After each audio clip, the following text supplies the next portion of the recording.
उड्डण्ड दुर्दम दुर्मददर्पदालनं भृङ्गारिनाद विघूर्णित दिग्विभेदनम्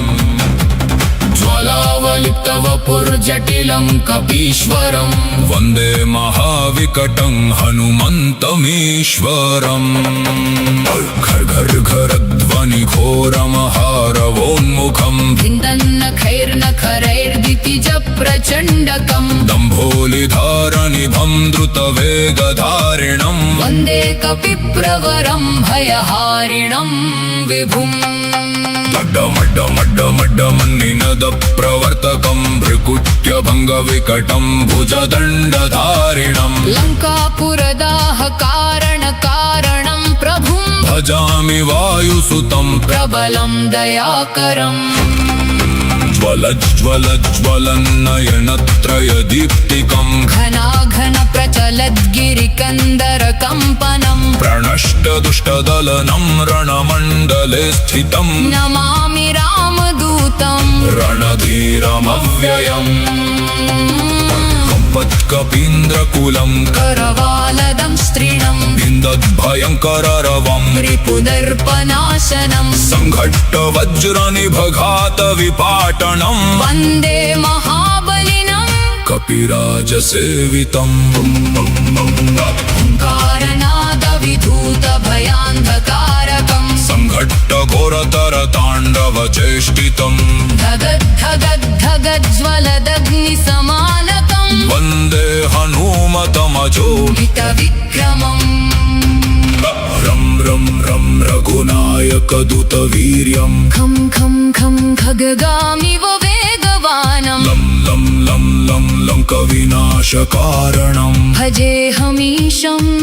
कपिनायकमव्ययम् गर्गर्जत् प्रचण्डतरघोरनिनादभेदनं दिग्भेदकारणमुग्रपराक्रमं विभुं दष्ट्राकरालमुखदाहकदीप्तिकं नमामि मारुतसुतं सुरवन्दितं प्रभुम्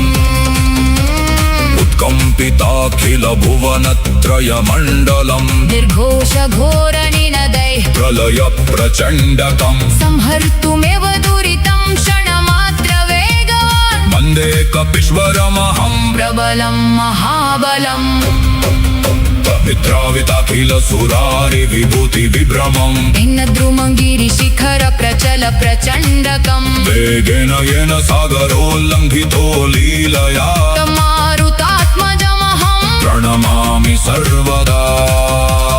भास्वत्किरीटमणिदीप्तिविराजमानकं काञ्चनकुण्डलसत्कपिकर्णमण्डितं रक्तांशुकं रुधिरलिप्तमिव प्रभञ्जनं वन्दे कपीन्द्रवरमद्भुतविक्रमं प्रभुम् दंष्ट्राकरालवदनं दितिजान्तकारकं भस्मीकरोति दुरितं क्षणमात्रचेष्टितं क्रोधाग्निदीप्तनयनं भुजदण्डधारिणं भजे महाबलिनमुग्रहनुमतं विभुम् उड्डीयमानगगने घनवेगवत्तरं निर्भिन्नमेघनिवहं भूतमाशुगामिनं संघट्टवज्रनिभघातविनाशकारणं वन्दे कपिप्रवरमद्भुतकर्मकारिणम् आकर्ण्य यस्य ऋणदं भयभीतदानवा सम्यान्ति दिक्षु द्रुतमाशु विनष्टचेकसः ओङ्कारमत्र विनिवारितदुष्टसङ्घकं वन्दे हनुमतमजो मिततेजसं विभुम् रामान्धिसेवितमनः परमन्तपोधनं सीताशोकविनिवारणदक्षदर्शनं भक्तप्रपालनपरं करुणाकरं विभुं वन्दे कपीश्वरमहं शरणं प्रपद्ये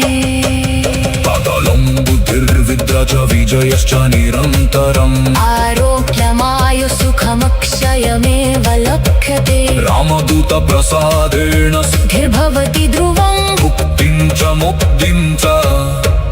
ददाति कपीश्वरः।